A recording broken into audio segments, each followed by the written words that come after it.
course. When I had my DEA license, I mean, everyone I suspected was a DEA agent who came to me and wanted to get some psilocybin.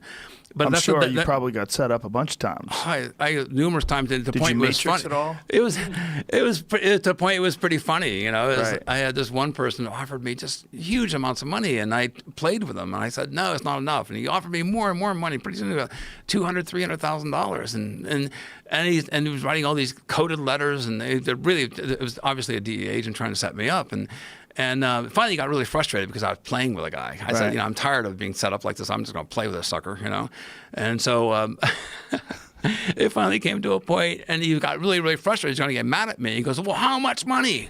I go, there's not enough money on this planet for me to ever give you a psilocybin mushroom, so give it up.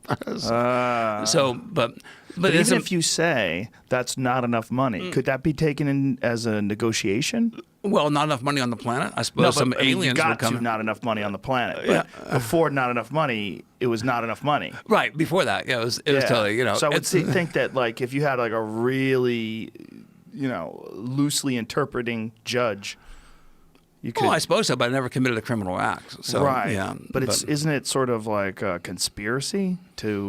I'm not a lawyer. I wouldn't have. I mean, you have to keep things in context. Yeah, I wouldn't play. Yeah, maybe you're more of a courageous person when it comes to that stuff than me. Well, at some point, I just got frankly pissed off. I'm sure. Like, enough of playing with me. It's a waste of your time. I'm going to play with you, and I'm going to reverse the table. So, but in any event, this is serious research. Yes, and it's something that unfortunately, because it can be marginalized by the party atmosphere and used as a party drug. There's a really amazing study that just came out about 5 days ago. It's a big data study. 440,000 people, prisoners, were surveyed over 10 years in the Department of Human and Health Services data bank, and they found an amazing correlation. If you had in those prisoners, one experience with psilocybin in your life, one experience, it reduced in that population compared to the people who did not take psilocybin mushrooms, an 18% reduction in burglary and larceny, and up to a 27% reduction in other crimes, including violent crimes.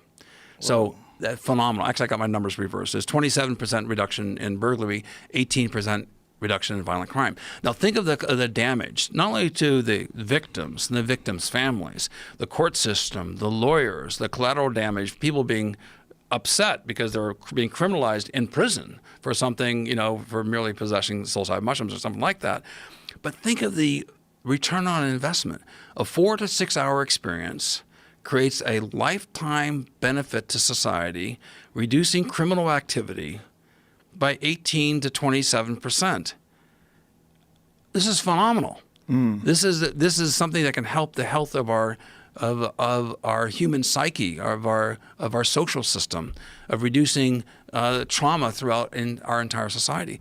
It's time for us to wake up and look at this in a much more seasoned and intellectual fashion than we have before. More rational and not weighed down by the ideas of mushrooms being a silly thing. Yeah. Right? And so I have a few pet peeves, and I understand why people want to use it, but the word shroom just drives me crazy. Shroom fest. Yeah, and the shroom fest. It's like, with all due respect, I understand, but let's not be children about this. Let's be adults. You're a serious person. I get it.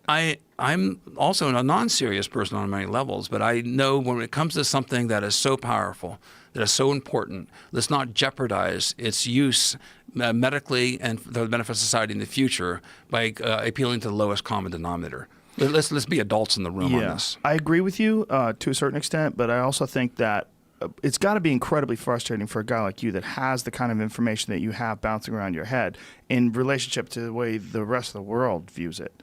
See, to a person like myself, who I don't know nearly as much as you know, but I know quite a bit more than the average person when it comes to psilocybin and mushrooms or Amanita muscaria or Terrence McKenna's ideas, the shroom fest doesn't bother me. But for a serious researcher like yourself, it's got to be like, you're a part of the problem. right? Well, it's You're making it silly. It's the Timothy Leary problem. Right. It held back Right. their bona fide research in this subject for years. There's a movement right now. Explain that, please. It is. There's a movement right now to move psilocybin from Schedule 1 to Schedule 2. Schedule 1 means an illegal drug that has no medical benefits. Schedule 2 means it's a drug that has medical benefits. Right. So there's a serious movement going on right now within the FDA to have it be recategorized because, in the words of FDA researchers I know, one arm's length removed, is that they've never seen anything with such a strong safety profile that gives so much benefit at so little cost for such a long time. This is a drug in a category of its own. This is really important.